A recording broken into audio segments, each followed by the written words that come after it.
नमस्कार दोस्तों, मैं बीरन सैनी आपका द कैटलिस्ट एकेडमी में एक बार और स्वागत करता हूं। तो हम पढ़ रहे थे इलेक्ट्रिक चार्ज एवं फील्ड, विद्युत आवेश एवं क्षेत्र। तो इसमें हम कल बात कर रहे थे इलेक्ट्रिक फ्लक्स की और गाउस के नियम की। इलेक्ट्रिक फ्लक्स क्या होता है कि किसी सतह से गुजरने वाली अविलंबित बल रेखाओं की संख्या को क्या कहते हैं, इलेक्ट्रिक फ्लक्स। उसके बाद बात की थी हमने गाउस के लॉ की। गाउस लॉ क्या होता है, किसी भी बंद पृष्ठ में उपस्थित आवेश से जो भी अपना वॉल्यूम है उसमें कंटेंट जो भी रहता है, ठीक है, बंद सतह में से गुजरने वाला जो टोटल फ्लक्स होता है वो उसमें उपस्थित चार्ज तथा 1/ε0 के गुणनफल के बराबर होता है। ठीक है, तो इलेक्ट्रिक फ्लक्स तो आया था हमारा फाई बराबर ए वेक्टर डॉट ए वेक्टर। ठीक है, अब गाउस लॉ बराबर निकल के आया था क्यू नेट बटे एप्सिलॉन नॉट। ये हमारी कल की बात थी। तो इसे इस प्रकार भी लिख सकते हैं अगर थोड़ा। ये बात थी हमारी इलेक्ट्रिक फ्लक्स और गाउस के लॉ। और हमने कल एक क्वेश्चन भी, एक गाउस लॉ के जो एप्लीकेशन है, गाउस लॉ का पहले एप्लीकेशन क्या है, स्ट्रेट वायर के कारण हमने इलेक्ट्रिक फील्ड निकाला था। ठीक है, और वो हमने गाउस लॉ का यूज करके निकाला था। और एक सवाल भी किया था इससे पहले, वो किस तरीके से किया था, वो हमने जो भी अपना चार्ज डेंसिटी होती है, linear charge, surface charge, volume charge, उसके कारण उस तरीके से निकाला था। और कल गाउस के लॉ के हिसाब से निकाला। ठीक है, अब जो हमने कल बात की थी, जो स्ट्रेट वायर होता है उसके कारण हमने एक इलेक्ट्रिक फील्ड निकाला था। एक बार और देख लेते हैं उनको। ठीक है, अब जो हमने इस प्रकार से जो एक वायर था, मान लो हमने माना था ए बी भाग इसका, ठीक है, अनंत लंबाई का होता है, लेकिन हमने ए बी भाग ले लिया, इलेक्ट्रिक फील्ड निकाल लेंगे। अब जो हमने पी पॉइंट पर, मतलब वायर है, वायर से इसके सेंटर से ओ बिंदु, पी बिंदु पर हमने इलेक्ट्रिक फील्ड निकाला। ठीक है, और उसकी डायरेक्शन किधर निकली थी हमारी, इसके परपेंडिकुलर, किसके, वायर के परपेंडिकुलर इलेक्ट्रिक फील्ड की डायरेक्शन निकली थी हमारी। ठीक है, अब जो हमने जो वायर है, अब वायर को हमने किस सिमेट्री में माना, इसे एक सिलिंड्रिकल सरफेस में माना। वो क्या हो जाएगी, इसकी गाउसियन सरफेस। क्या है ये गाउसियन सरफेस, कैसी है ये गाउसियन सरफेस। जो गाउसियन सरफेस है वो कैसी है, सिलिंड्रिकल। अब सिलिंड्रिकल में भी तीन प्रकार की सतह थी इसमें, एक तो सर्कुलर सरफेस, और नीचे वाली भी सर्कुलर सरफेस, वो जो बीच वाली है वो कैसी है, सिलिंड्रिकल सरफेस। ठीक है, अब हमने इस पर पी पर इलेक्ट्रिक फील्ड निकालते हैं। तो क्या होता है इसमें, जो इसके अंदर वायर उपस्थित है, इस वायर के कारण पी बिंदु पर इलेक्ट्रिक फील्ड निकालना है। डायरेक्शन तो पहले पता चल गई थी हमें, इधर रहेगी सरफेस के लंबवत, लेकिन अब इलेक्ट्रिक फील्ड का मान निकाला था। वो कैसे निकाला था हमने, जो गाउस लॉ होता है, फाई बराबर integral E vector dot D S vector close integral, ठीक है, बराबर Q net upon epsilon not. इस तरीके से हमने निकाला था यूज कर। ठीक है, पूरा बताऊंगा निकल, मैं आपको रिवीजन करा रहा हूँ एक बार। ठीक है, अब लास्ट में जो हमारा निकला था, जो क्यू अपॉन एप्सिलॉन नॉट बराबर integral E vector dot D S vector. ठीक है, अब जो सर्कुलर और नीचे वाला सर्कुलर दोनों क्या होते हैं, 90 डिग्री होते हैं यहाँ पर। वही 90 डिग्री होने के कारण cos 90 जीरो हो जाता, तो ये तो जीरो हो जाएंगे। अब बचा क्या, केवल बेलनाकार सतह, सर्कुलर सरफेस। सर्कुलर सरफेस में क्या होता है कि जो इलेक्ट्रिक फील्ड और एरिया दोनों एक ही डायरेक्शन में थे, इस कारण जो cos थीटा है, cos जीरो हो जाएगा 1। तो इसके कारण ही हमें इलेक्ट्रिक फील्ड प्राप्त हुआ। तो क्यू एप्सिलॉन नॉट बराबर ई डी एस। ठीक है, ई डी एस, क्योंकि cos थीटा है, cos जीरो हो जाएगा। अब हमने क्यू बटे एप्सिलॉन नॉट। ठीक है, अब जो ई है ये तो कांस्टेंट है, सेम रहेगा आर दूरी पर। बचा क्या अंदर, डी एस। डी एस क्या है, अल्पांश क्षेत्रफल। अब हम टोटल लेते हैं इंटीग्रल में, तो क्यू बटे एप्सिलॉन नॉट। अब जो ई है, डी एस क्या हो जाएगा इसमें, डी एस क्या हो जाएगा, तो कल मैंने थोड़ा सा आर ले लिया था। ठीक है, ये मैंने मिस्टेक की थी, इसके लिए सॉरी। और यहाँ पर आर की जगह हमें एक्स लेना है, मैंने आर ले लिया था गलती से। ठीक है, तो इसका क्षेत्रफल क्या हो जाएगा, 2 इस गाउसियन सरफेस का 2 पाई एक्स एल, 2 पाई एक्स एल, ठीक है। अब क्यू होता है जो लीनियर चार्ज है, तो लीनियर चार्ज डेंसिटी क्या होती है किसी वायर की, लैम्बडा, लैम्बडा बराबर क्यू अपॉन एल होता है, ठीक है। ये मैं बता चुका हूँ लीनियर चार्ज डेंसिटी क्या होती है, लैम्बडा बराबर क्यू अपॉन एल। अब क्यू की जगह हम क्या रख सकते हैं, क्यू की जगह हम लैम्बडा एल रख सकते हैं बटे epsilon not E dot 2 pi x L, ठीक है। ये बात हो गई, एल से एल कट जाता है। इसके बाद क्या बचा, ई बराबर lambda upon 2 pi x epsilon not, ठीक है। तो ये आ जाता है हमारा ई वेक्टर का मान। अब इसे हम दूसरे रूप में ऊपर नीचे दो गुना करते हैं तो क्या बचता है, 2 लैम्बडा 2 पाई एप्सिलॉन नॉट क्या हो जाएगा 4 pi epsilon not. 4 pi epsilon not क्या होता है के, तो 2 के लैम्बडा अपॉन एक्स, ये होता है हमारा किसी वायर के कारण गाउस लॉ का यूज कर हमने इलेक्ट्रिक फील्ड, ये होता है, ठीक है। ऐसे हम वेक्टर फॉर्म में लिखना चाहें तो ई वेक्टर बराबर 2 के lambda x upon x cap. Direction किधर होगी इसकी, जिसकी त्रिज्या की डायरेक्शन में रहेगी, मतलब रेडियल डायरेक्शन में रहेगी इसकी, ठीक है। ये हो जाता हमारा इलेक्ट्रिक फील्ड। अब हम यहाँ पर देख रहे हैं कि जो इलेक्ट्रिक फील्ड है, देखो इसमें के कांस्टेंट है, लैम्बडा कांस्टेंट होता है क्यू अपन लो, क्यू अपन एल, ठीक है। क्यू अपन एल क्यों होता है, क्योंकि यहाँ पर भी देख लो जैसे कि एल लंबाई पर चार्ज क्या है क्यू, तो एकांक पर क्या हो जाएगा क्यू अपन एल, इसे बोलते हैं लीनियर चार्ज डेंसिटी।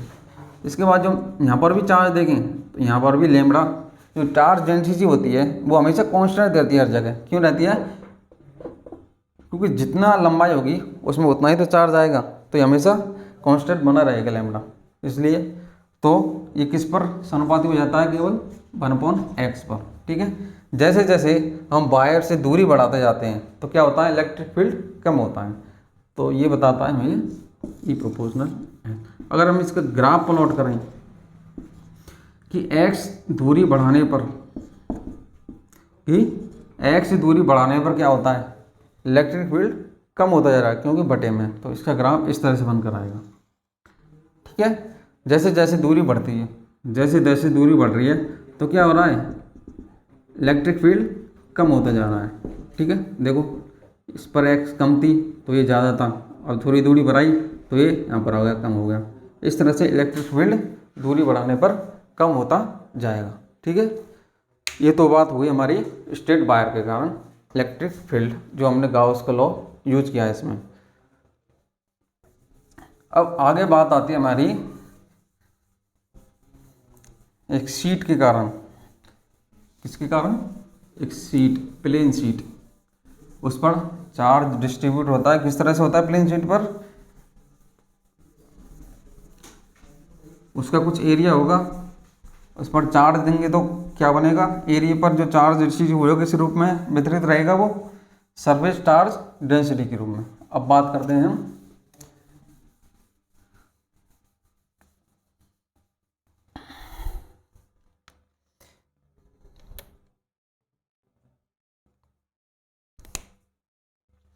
अगली बात करते हैं हम यूनिफॉर्मली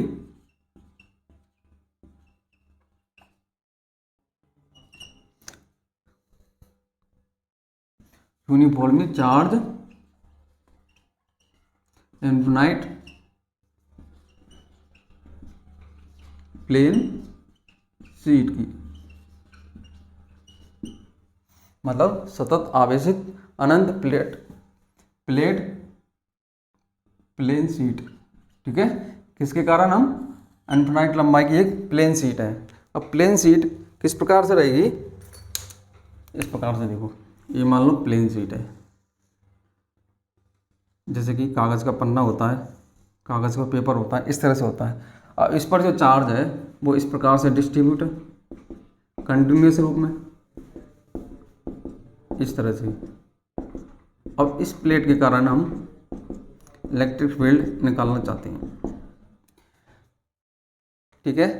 अब मान लो इसका जो प्लेन शीट है, इसका जो सेंटर ओ है बीचों बीच में कहते हैं, बीचों बीच में, ठीक है। अब हम जो अनंत लंबाई की हम इसका एक भाग ले रहे हैं, ठीक है। इसके बाद जो हम ओ सेंटर से पी पॉइंट पर क्या लगा चाहते हैं, इलेक्ट्रिक फील्ड, इस पॉइंट पर, ठीक है। ये तो प्लेन शीट होगी, इसके पीछे भी पॉजिटिव चार्ज है, ठीक है। लेकिन हम एक शीट पर देखते हैं वो क्या निकल के आता है कि हम सबसे पहले देख रहे हैं इलेक्ट्रिक फील्ड की डायरेक्शन क्या होगी। अब जो ओ पॉइंट है हमारा, इसे क्या माना, एक रेफरेंस फ्रेम माना, इसके ऊपर एक अल्पांश लेते हैं, ठीक है, ये ले लिया। नीचे उतना ही क्षेत्रफल का एक अल्पांश ले लिया, इसका कुछ क्षेत्रफल होगा, उस मतलब कुछ बहुत, इसका भी कुछ होगा, जो दोनों का क्षेत्रफल सेम है, इसमें चार्ज भी सेम आएगा, इन दोनों के कारण जो इलेक्ट्रिक फील्ड जनरेट होगा क्या होगा, सेम रहेगा, ठीक है। माना इसके कारण जो इलेक्ट्रिक फील्ड है, ये माना पहला, ये माना दूसरा, ठीक है। तो ये DE2 आएगा और इसके कारण DE1 आएगा, ठीक है। अगर हम इसको थीटा कोण मान लें, ठीक है, और ये भी थीटा आएगा। अब इनके कंपोनेंट देखते हैं हम, एक तो ऊपर जाएगा और एक इधर आएगा, इसके कारण DE2 क्या हो जाएगा, साइन थीटा, और ये क्या हो जाएगा, DE2 कॉस थीटा। और DE1 के कारण क्या होगा, DE1 के कारण एक नीचे आएगा, जैसे कि हमने लाइन में की थी, जो वायर में कंपोनेंट तोड़े थे उसी प्रकार, और DE1 साइन थीटा, और ये क्या हो जाएगा इधर DE1 कॉस थीटा। ये तो हो गई हमारी बात प्लेन शीट के कारण जो अल्पांश लिए उनके जो कंपोनेंट। अब यहाँ हम देख रहे हैं कि जो P बिंदु पर जो इस अल्पांश एरिया के कारण जो इलेक्ट्रिक फील्ड उत्पन्न हो रहा है, उसका जो मैग्नीट्यूड है ऊपर नीचे वाला, DE1 बराबर DE2 बराबर समान रहेगा मैग्नीट्यूड, ठीक है। लेकिन डायरेक्शन अलग है, इसकी मैग्नीट्यूड सेम रहेगा क्योंकि दूरी समान है और चार्ज भी समान है, इसलिए जो DE1 बराबर DE2 समान है मैग्नीट्यूड इनका। अब जो कंपोनेंट तोड़े हमने DE2 sine theta, DE1 theta, ये दोनों सेम है लेकिन डायरेक्शन अलग होने के कारण ये क्या हो जाएगा, ये कैंसिल हो जाएंगे दोनों। अब बचेगा क्या, इस दिशा में केवल इलेक्ट्रिक फील्ड किस दिशा में बचेगा, DE2 cos theta, DE1 cos theta, दोनों का इस दिशा में आ रहा है, तो ये तो कैंसिल आउट होंगे नहीं, इनका रिजल्टेंट किधर रहेगा इलेक्ट्रिक फील्ड का, इधर की साइड, ठीक है, एक्स अक्ष पॉजिटिव, एक्स अक्ष की तरफ। तो इलेक्ट्रिक फील्ड की डायरेक्शन पता चल गया हमें, प्लेन शीट से किस दिशा में रहेगा इलेक्ट्रिक फील्ड की डायरेक्शन, इधर, ठीक है, प्लेन शीट से पॉजिटिव एक्स अक्ष की तरफ। अब इसके बाद हम याद करना चाहते हैं कि प्लेन शीट के कारण जो इलेक्ट्रिक फील्ड होगा क्या, उसके लिए हम गाउस का लॉ यूज करते हैं, गाउसी सरफेस बनाते हैं। अब गाउसियन सरफेस सबसे पहले ये देखते हैं कि किस प्रकार होगी।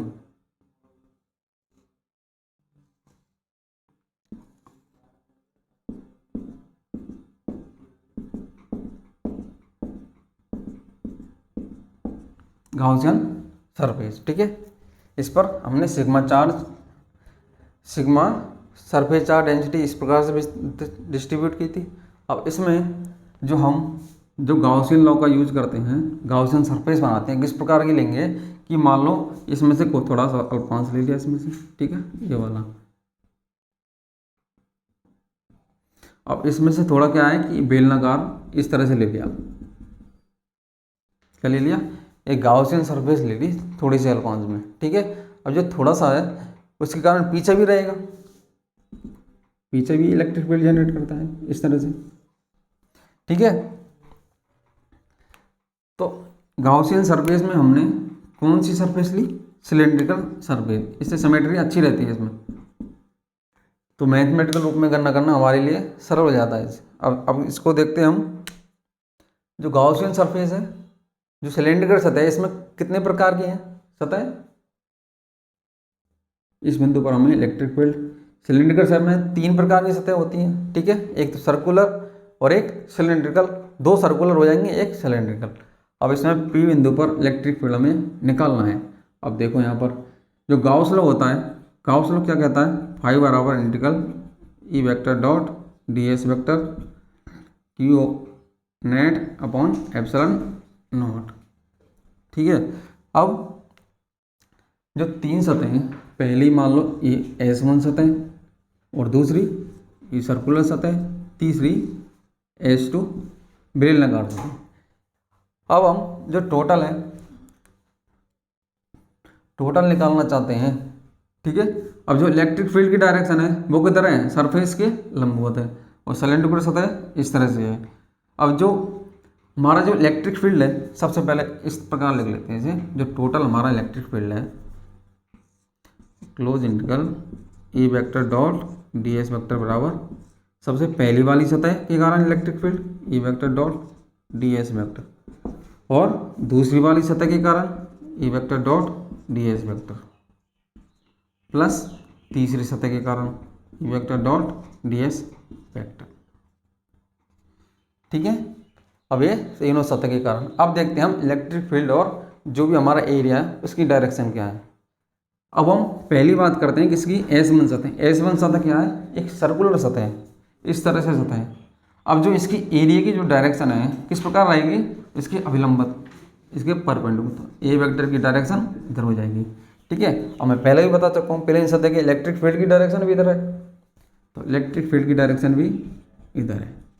जो पहली वाली सतह है उसमें तो क्या रहा, एक ही दिशा में, एक ही डायरेक्शन है पहली वाली सतह में, तो ये क्या आ जाएगा, E D S cos 0, cos 0 1 हो जाएगा, ई डी एस आ जाएगा पहली वाली सतह के कारण। अब दूसरी सतह क्या है, ये वाली। अब दूसरी सतह पर जो एरिया है इसकी डायरेक्शन क्या रहेगी, एरिया की डायरेक्शन इधर, ए वेक्टर, और जो दूसरी सतह के कारण जो उधर भी पॉजिटिव चार्ज है उसके कारण इलेक्ट्रिक फील्ड इधर की ओर रहेगा, ई वेक्टर। तो दोनों एक ही साइड होगा, थीटा बराबर 0, ये भी सेम रहेगा, ए डी एस प्लस। अब बची तीसरी सतह है, जो तीसरी सतह है सर्कुलर, जो सिलेंड्रिकल सतह है उसकी डायरेक्शन क्या है, एरिया की, जो हमारा कर्व बन रहा है इस तरह से, जो बेलनाकार, उसका सतह ऊपर की ओर रहेगी इस तरह से, इस तरह से एरिया की डायरेक्शन रहेगी। और इलेक्ट्रिक फील्ड की डायरेक्शन किधर है, इधर की हो, ठीक है। इसमें इलेक्ट्रिक फील्ड की डायरेक्शन किधर है, इधर की। अब कोण कितना बन रहा है इसमें, 90 डिग्री। कौन सी सतह के कारण, सिलेंड्रिकल सतह के कारण, तो ये हो जाएगा 90 डिग्री। और 90 डिग्री हो जाएगा तो ये क्या हो जाएगा, E D S cos theta क्या हो जाएगा, 0। तो बचा क्या हमारे पास, ये दो बने, दोनों को जोड़ दो, इंटीग्रल ई डी एस, इसमें ई बाहर आ जाएगा, 2E डी एस, ठीक है। अब आगे बात करते हैं हम, आगे बात करें कि जो ई इंटीग्रल ये आ गया। अब जो हमारा क्यू नेट है, जो क्यू नेट की जगह हम क्या रख सकते हैं, हम जानते हैं कि सिग्मा बराबर क्या होता है, सिग्मा बराबर क्या होता है, क्यू अपॉन ए, ठीक है। क्यू अपॉन ओ, एकांक क्षेत्रफल कितना, एकांक क्षेत्रफल में जो आवेश होता है उसे क्या बोलते हैं, सरफेस चार्ज डेंसिटी। अब क्यू की जगह हम क्यू बराबर सिग्मा ये रख सकते हैं। ये टोटल किसके बराबर है, Q net upon epsilon not, तो इसकी जगह हम क्या रख सकते हैं, sigma A upon epsilon not. अब इन दोनों को बराबर करो, इन दोनों को बराबर करते हैं, इंटीग्रल डी एस बराबर sigma A upon epsilon not. अब जो टोटल एरिया है डी एस क्या है, अल्पमान क्षेत्रफल, लेकिन टोटल एरिया क्या है इसका, इस प्लेन शीट का ए, 2E ए बराबर sigma A upon epsilon naught. A से ये कट जाएगा तो क्या आ जाएगा हमारे पास, ई बराबर सिग्मा अपॉन 2 एप्सिलॉन नॉट। ये प्लेन शीट के कारण हमारा इलेक्ट्रिक फील्ड आ जाएगा। ये किसके कारण, प्लेन शीट के कारण इलेक्ट्रिक फील्ड। अब इसके डायरेक्शन में लिखना चाहें तो ई वेक्टर बराबर sigma upon 2 epsilon naught n cap. N cap क्या है, जो क्षेत्रफल की डायरेक्शन है उसके अभिलंबत, मतलब इलेक्ट्रिक फील्ड की जिधर डायरेक्शन है, इलेक्ट्रिक फील्ड प्लेन के अभिलंबत डायरेक्शन है, उस दिशा में एन कैप रहेगा इसका, ये हो जाएगा इसका, ठीक है। अब देखो यहाँ पर हमें जो प्लेन शीट के कारण जो इलेक्ट्रिक फील्ड निकला, इससे क्या रिजल्ट निकल रहा है हमारा, सिग्मा बराबर सिग्मा ई बराबर सिग्मा बटे 2 एप्सिलॉन। इसमें आर तो है नहीं, डिस्टेंस तो है नहीं, जबकि हम आर दूरी पर निकाल रहे थे, लेकिन जो रिजल्ट है हमारा उसमें आर दूरी आई नहीं। तो इसका मतलब ये है जो प्लेन शीट के कारण जो इलेक्ट्रिक फील्ड है वो डिस्टेंस पर निर्भर नहीं करता है, केवल किस पर निर्भर करता है, सरफेस चार्ज डेंसिटी पर। देखो ई बराबर सिग्मा अपन 2 एप्सिलॉन नोट। अब इसे हम इसका ग्राफ प्लॉट करना चाहें तो किस प्रकार रहेगा, इसे हम थोड़ा ऊपर देख लेते हैं, इधर बना देता हूँ। जो हम ग्राफ प्लॉट करना चाहें ई और आर के बीच में, अब देखो प्लेन शीट के कारण ई आर पर डिपेंड नहीं करता है, तो ये स्ट्रेट लाइन रहेगी, ठीक है। मतलब इसका जो इलेक्ट्रिक फील्ड है सेम रहेगा, डिस्टेंस पर निर्भर नहीं करता है, केवल निर्भर किस कर देगा, सिग्मा पर। जैसे जैसे सिग्मा को आएंगे इलेक्ट्रिक फील्ड बढ़ता जाएगा। इस तरह से इसका ग्राफ प्लॉट हो जाएगा। ये हमारा इलेक्ट्रिक फील्ड किसके कारण, प्लेन शीट के कारण। एक बार और देख लेते हैं इसे। हमने प्लेन शीट ली, प्लेन शीट में इसको सेंटर माना, ऊपर नीचे अल्पांश लिए सिमेट्री के कारण। इन जो अल्पांशों के कारण हमने क्या निकाला, एक इलेक्ट्रिक फील्ड की डायरेक्शन निकाली, वो किस दिशा में आई, इसे पॉजिटिव एक्सिस की तरफ, ठीक है, इस तरफ। अब हमने जो इलेक्ट्रिक फील्ड निकालना है हमें, तो क्या यूज किया हमने, गाउसियन सरफेस। और इसमें जो गाउसियन सरफेस है वो हमने इस तरह से सिलेंड्रिकल रूप में ली, और सिलेंड्रिकल रूप में हमने इसमें डीएल अल्पांश ले लिया। इस अल्पांश में हमने क्या बना दिया, सिलेंड्रिकल सतह।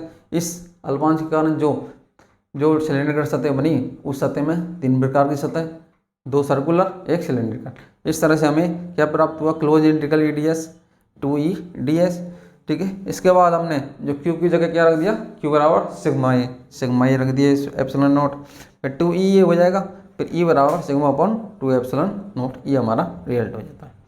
तो ई बराबर सिग्मा अपॉन 2 एप्सिलॉन नोट, ये हमारा प्लेन शीट के कारण इलेक्ट्रिक फील्ड निकल गया है, ठीक है। अब एक क्वेश्चन देखते हैं जो कि प्लेन शीट के कारण कि क्या होगा।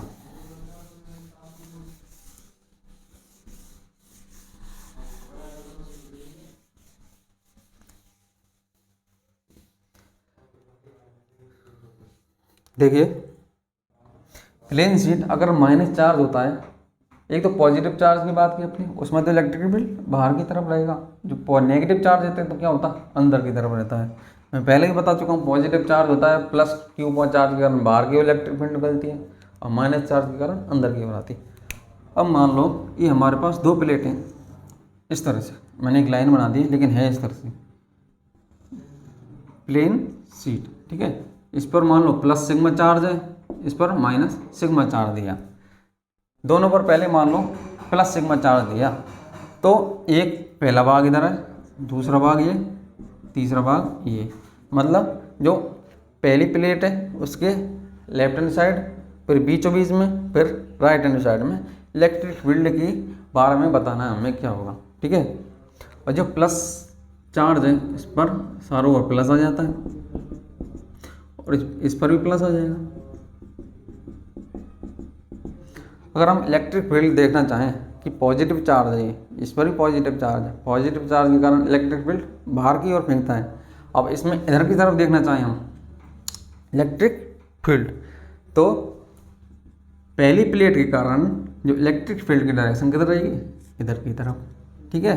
अब दूसरी प्लेट की बात करें, ये तो पहली प्लेट के कारण डायरेक्शन इधर होगी, अब दूसरी प्लेट के कारण डायरेक्शन किधर होगी, प्लस चार्ज के कारण इधर की ओर रहेगी, ठीक है। ये पहली प्लेट के कारण, ये दूसरी, ई सेम रहेगा, क्योंकि जो सरफेस चार्ज प्लेन के कारण वो डिस्टेंस पर निर्भर नहीं करती है, ठीक है। अब अंदर देखना चाहें, दोनों प्लेटों के अंदर, ये मान लो पॉइंट ले लिया, इस प्लेट के कारण बाहर की तरफ, इस प्लेट के कारण बाहर की तरफ, और इस प्लेट के कारण इस तरफ। देखो दोनों एक दूसरे के समान है, लेकिन विपरीत दिशा, कैंसिल आउट हो जाएंगे। अब इस राइट हैंड साइड पर देखने चाहें, इस प्लेट के कारण बाहर की तरफ, इस प्लेट के कारण भी बाहर की तरफ, तो हमारा जो लेफ्ट हैंड साइड है वो तो जुड़कर आ जाएगा, ठीक है। और बीच में मिडिल क्या आ जाए 0, और तो right hand side E R से डिनोट कर देते हैं, वो भी 2 ही आ जाएगा। तो दो प्लेन शीट के कारण अगर चार्ज सेम है तो प्लेटों के बीच में तो इलेक्ट्रिक फील्ड 0, और रहेगा किधर इलेक्ट्रिक फील्ड के पर, इसके राइट हैंड साइड एवं लेफ्ट हैंड साइड पर, ठीक है। ये तो प्लस प्लस चार्ज की बात हो गई। अगर हम बात करना चाहें दो प्लेटों पर, एक प्लस सिग्मा चार्ज, दूसरे पर माइनस सिग्मा चार्ज है, इस पर क्या हो जाएगा प्लस, और इस पर माइनस माइनस माइनस माइनस, इस तरह से डिस्ट्रीब्यूट हो जाएगा चार्ज। तो ये पहला भाग, ये मिडिल, ये राइट हैंड साइड वाला। अब जो प्लेन शीट है इस बिंदु पर इस माइनस चार्ज के कारण इस पर इलेक्ट्रिक फील्ड क्या होगा, माइनस की ओर अंदर जाती है इलेक्ट्रिक फील्ड की लाइन, अंदर जाएंगे। इस प्लेन के कारण बाहर की ओर प्लस के कारण। अब जो बीचों बीच में है इस प्लस चार्ज के कारण बाहर फेंकेगा इलेक्ट्रिक फील्ड, और माइनस चार्ज ये भी अंदर फेंकेगा, इसे खींचेगा इलेक्ट्रिक फील्ड की लाइन। और जो थर्ड बार में वो क्या आएगा, राइट हैंड साइड में माइनस चार्ज के कारण अंदर की ओर, प्लस चार्ज के कारण बाहर की ओर, ठीक है। अब जो राइट लेफ्ट हैंड साइड की बात कर रहे हैं उसमें तो क्या हो रहा है, विपरीत साइड आ गई, तो ये तो कैंसिल आउट होंगे 0। और मिडल में बात करना चाहें तो ये क्या आ जाएगा, दोनों जोड़ जाएंगे, दोनों की एक ही डायरेक्शन है। और थर्ड भाग की बात करना चाहें राइट हैंड साइड पर, ये कितना आ जाएगा 0। तो इस तरह से हम प्लेन शीट के कारण जो बीचों बीच में इस प्रकार से निकाल सकते हैं, ठीक है। ये हमारी बात होती है प्लेन शीट के कारण इलेक्ट्रिक फील्ड, ठीक है। कल बात करते हैं हम स्पेरिकल सेल के बारे में, वो किस प्रकार से डिस्ट्रीब्यूट करेगा चार्ज, ठीक है।